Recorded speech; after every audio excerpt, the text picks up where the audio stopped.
ಒಂದ್ ಕಡೆ ಮಳೆಯ ಕೊರತೆ, ಮತ್ತೊಂದು ಕಡೆ ಕರೆಂಟ್ ಕಟ್ಟು, ಭೀಮಾ ನದಿ ಪಕ್ಕದಲ್ಲಿ ಇದ್ರೂ ನೀರು ಹಾಯಿಸೋಕೆ ಆಗದೆ ಪರದಾಡುವಂತ ಪರಿಸ್ಥಿತಿ.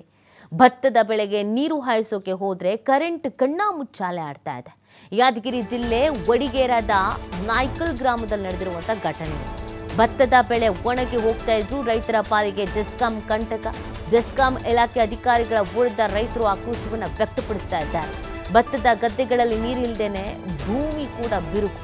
ಪ್ರತಿದಿನ 7 ಗಂಟೆ ವಿದ್ಯುತ್ ನೀಡಬೇಕು ಅಂತ ರೈತರು ಇದೀಗ ಒತ್ತಾಯವನ್ನು ಮಾಡ್ತಾ ಇದ್ದಾರೆ.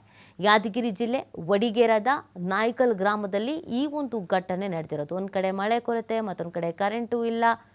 ಹೆಂಗೆ ಜೀವನ ಮಾಡೋದು? ಭೀಮಾ ನದಿ ನೀರು ಹಾಯಿಸೋಕೆ ಆಗದೇನೆ ಪಾಪ ಪರದಾಡ್ತಾ ಇದ್ದಾರೆ. ಸರ್ಕಾರದ ಗಮನಕ್ಕೆ ತರುವಂಥ ಪ್ರಯತ್ನವನ್ನು ಮಾಡ್ತಾ ಇದ್ದಾರೆ.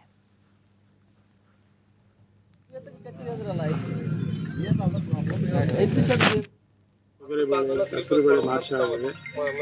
ಇರುವುದು ಒಂದು ಆಸೆ ಅಂದರೆ ಭತ್ತದಕ್ಕೆ ಬೇಕಾಗಿರ್ತಕ್ಕಂಥ ನೀರು ಭೀಮಾನಲ್ಲಿ ಇದ್ದರೂ ಕೂಡ ರೈತರಿಗೆ ಬಳಸ್ಕೊಳ್ಳೋಕ್ಕಾಗ್ತಾ ಇಲ್ಲ. ಯಾಕಂದರೆ ನಿರಂತರವಾದ ಕರೆಂಟ್ ಸಪ್ಲೈ ನಮ್ಮ ಜೆಸ್ಕಾಂ ಅಧಿಕಾರಿಗಳು ಕೊಡ್ತಾ ಇಲ್ಲ.